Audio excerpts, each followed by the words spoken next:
नमस्ते बच्चों। आज हम कक्षा 10 में जो हमारी कृतिका भाग 2 है उसमें दूसरा पाठ है जॉर्ज पंचम की नाक, उसके बारे में पढ़ेंगे जो कमलेश्वर जी द्वारा रचित हैं।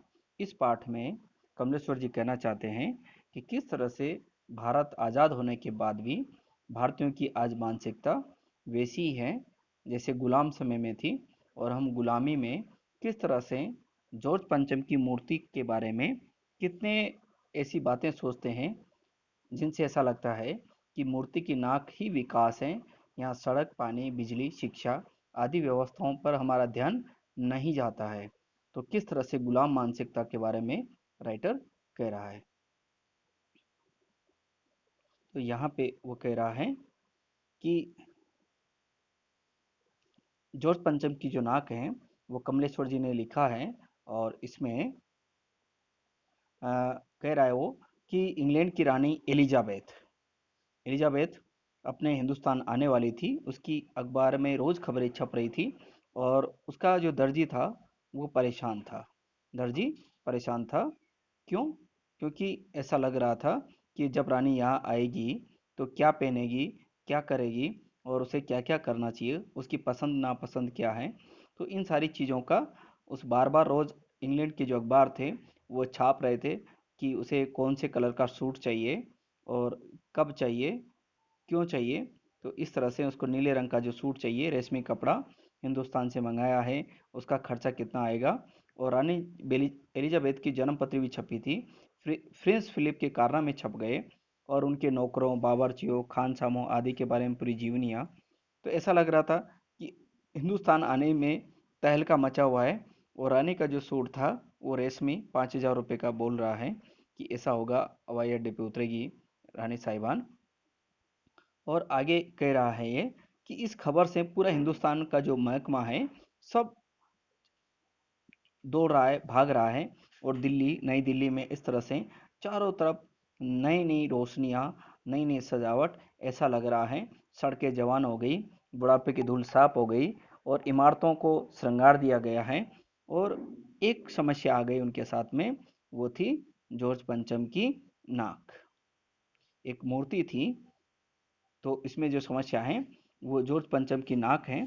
उस पे कह रहा है वो कि नाक बहुत बड़ी मुश्किल पेश हो गया, कि मूर्ति थी लेकिन नाक मुसीबत थी, और उस मूर्ति में नाक नहीं थी। और इसकी एक लंबी दास्तान है जो ये पाठ का नाम है जॉर्ज पंचम की नाक। अब सारी राजनीतिक पार्टियां उस समय जो चंदा लेके नेताओं के भाषण, गर्मा गर्म बहसें चालू हो गई। अखबार में छपना हो गया कि मूर्ति को रहने दिया जाए, हटा दिया जाए। राजनीतिक आंदोलन होते हैं ऐसे, कुछ पक्ष में कुछ विपक्ष में। लेकिन ज़्यादातर लोग यही सोच रहे थे कि रखा जाए। और जॉर्ज पंचम की जो नाक के लिए हथियारबंद पहरेदार तैनात कर दिए गए। क्या मजाल कोई इसकी नाक को छू ले। हिंदुस्तान में जगह जगह ऐसी नाकें खड़ी थीं जिन तक लोगों के हाथ पहुंच गए। उन्हें शान शौकत के साथ उतारकर अजायब घरों में पहुंचा दिया। तो कई लाटों से गुरिल्ला युद्ध होता रहा। उसी जमाने में यह हादसा हुआ इंडिया गेट के सामने। जॉर्ज पंचम की लाट पर नाक एकाएक गायब हो गई। हथियारबंद पहरेदार अपनी जगह तैनात रहे। गश्त लगती रही। रानी और उसकी नाक ना हो, रानी आए और नाक ना हो, सबकी परेशानी बढ़ गई। मीटिंग का दौर शुरू हो गया। ऐसा लग रहा था कि देश में कुछ नया हो रहा है। अब दिमाग खरोचे गए। लोगों ने अपने अपने हालतों पर नया नया विचार दिया। तभी उनको याद आया कि एक मूर्तिकार को बुलाया जाए जो इस समस्या का हल निकाल दे। किसको बुलाया? एक मूर्तिकार को। मूर्तिकार भी पैसे से बड़ा लाचार था। उसने सबके चेहरे देखे जो लटके हुए थे, उदास थे। ऐसा लग रहा था कि उनकी सबकी एक ही आवाज़ थी कि जॉर्ज पंचम की जो नाक है वो लगनी चाहिए। और मूर्तिकार ने बड़ा अच्छे से जवाब दिया, नाक लग जाएगी। मुझे मालूम होना चाहिए कि लाट कब और कहाँ से बनी है, मैं इसका पत्र कहाँ से आया है, तो उसको मैं खोज के सबको बताऊंगा। तो सबको शांति मिली। और उसने अपने फ़ोन लगाया कलर को, और फ़ोन करने पे पता चला कि फाइलों का काम चालू हो गया। पुरातत्व विभाग पे फाइलों को ढूंढा गया।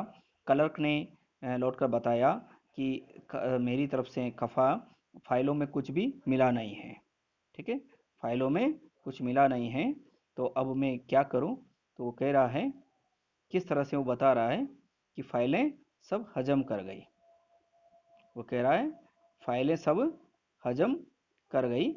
तो यहाँ पुरातत्व विभाग की जो बात है उसके बारे में पता चल रहा है। ये मीटिंग हो रही है, आप देख रहे हैं सारे नेता पक्ष विपक्ष बैठे हुए हैं अधिकारियों के साथ में कि मूर्ति होनी चाहिए, और इसे कहते हैं भारतीय संस्कृति की विशेषता। तो यहाँ नाक की चिंता,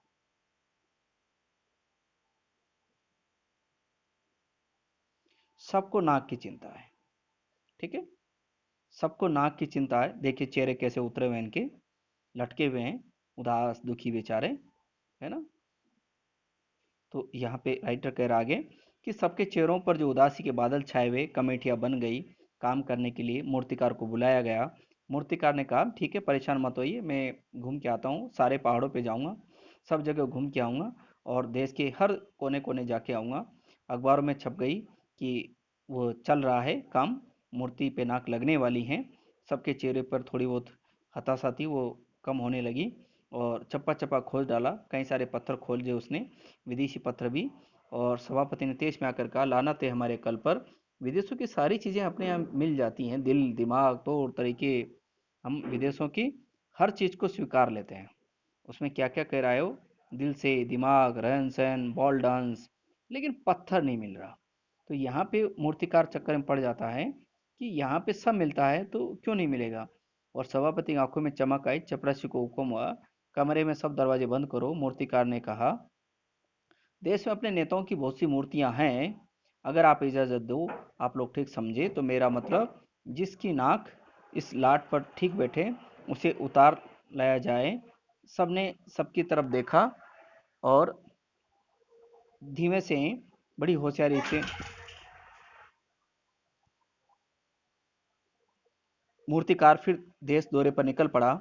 जॉर्ज पंचम की खोई हुई नाक का नाप उसके पास था। दिल्ली से वो मुंबई पहुंचा।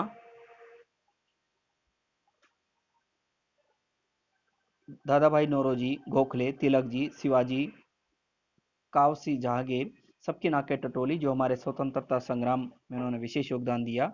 वहाँ भी उसको नहीं मिली तो गुजरात की ओर भागा। गुजरात को आपको पता है गांधी जी प्रसिद्ध हैं, वहाँ गया। वहाँ से भी उसने सरदार वल्लभ भाई पटेल आदि की मूर्तियाँ देखी। फिर बंगाल गया। बंगाल में उसने रविंद्रनाथ टैगोर, सुभाष चंद्र बोस, राजा राम मोहन राय आदि की मूर्तियाँ देखी। बिहार चला गया, उत्तर प्रदेश आया, चंद्रशेखर आज़ाद, बिस्मिल, मोतीलाल नेहरू, मदन मोहन मालवीय, और मद्रास पहुंच गया, सत्य मूर्ति को देखा। मैसूर केरल होते हुए पंजाब आया। पंजाब में उसने लाला लाजपत राय और भगत सिंह, लाला लाजपत राय भगत सिंह की लाटों को देखा। सब मूर्तियां देखने के बाद भी वो निराश आया। ऐसा लगा कि इनकी सबकी नाक से वो बड़ी निकली हैं। सुनकर हताश हो गया और मूर्तिकार ने सबको ढांढस बंधाते हुए कहा कि बिहार के सेक्रेटेरिएट के सामने 42 में जो बच्चे शहीद हुए हैं उनकी नाक फिट बैठ जाए।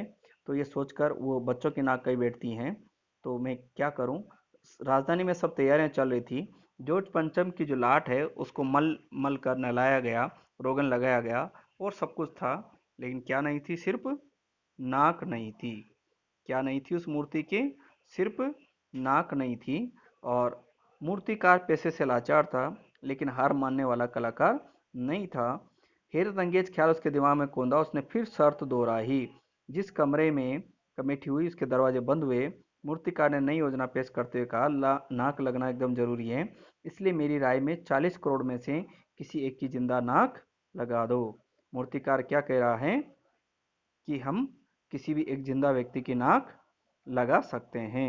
सोचिए भारत में 40 करोड़ की आबादी का एक अनुमान है और एक मूर्ति के लिए नाक काटना कोई बड़ी बात नहीं है। तो किस तरह से भारत के जो नेतागण हैं किस तरह से हमारे देश के बारे में सोचते होंगे, इसका नमूना है।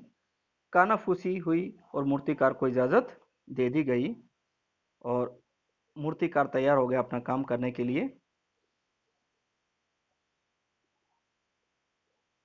देख रहे हैं मीटिंग पे मीटिंग हो रही है, तो इस तरह से मीटिंगें चल रही है।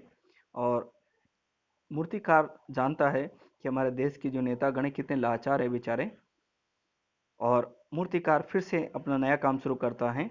अखबार में सिर्फ इतना छपा कि नाक का मसला हल हो गया। राजपथ पर इंडिया गेट के पास वाली जॉर्ज पंचम की लाट के नाक लग रही हैं। नाक लगने से पहले हथियारबंद पहरेदारों की तैनाती हुई। मूर्ति के आसपास तालाब सुखाकर साफ किया गया और ताज़ा पानी डाल दिया गया। जिंदा नाक लगाई जाने वाली थी, सूख न पाए। बात फैलती गई। रानी के आने के दिन नजदीक थे। मूर्तिकार खुद अपने बताए हल से परेशान था। जिंदा नाक जिंदा नाक वो कहाँ से लाए? मूर्तिकार परेशान था। उसने हल क्या बताया था कि जिंदा आदमी की नाक लगा दी जाए। तो इस तरह से वो कहाँ, यानी ऐसी कौन सी पत्थर हैं? तो वो दिन आया, जॉर्ज पंचम की नाक लग गई। सब अखबारों ने खबर छापी कि जॉर्ज पंचम की जिंदा नाक लगाई, यानी ऐसी नाक जो कतई पत्थर की नहीं लगती। लेकिन उस दिन के अखबारों में एक बात गौर करने की थी। उस दिन में देश में कहीं भी किसी का उद्घाटन की खबर नहीं थी। किसी ने कोई फीता नहीं काटा, कोई सार्वजनिक सभा नहीं हुई, कहीं भी किसी का अभिनंदन नहीं हुआ, कोई मान पत्र भेंट करने की नौबत नहीं आई, किसी हवाई अड्डे या स्टेशन पर स्वागत समारोह नहीं हुआ, किसी का ताज़ा चित्र नहीं छिपा था। सब खाली थे। और इस तरह से सब अखबार खाली थे। पता नहीं ऐसा क्यों हुआ। नाक तो सिर्फ एक चाहिए थी, वह भी भूत के लिए।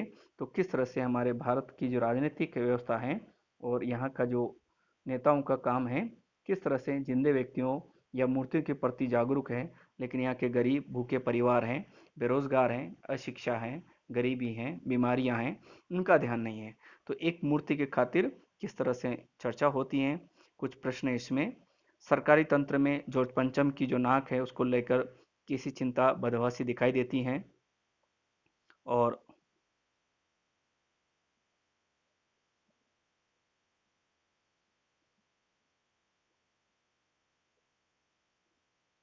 देखिए चिंता चेहरे पे कैसे दिखाई दे रही है नेताओं के।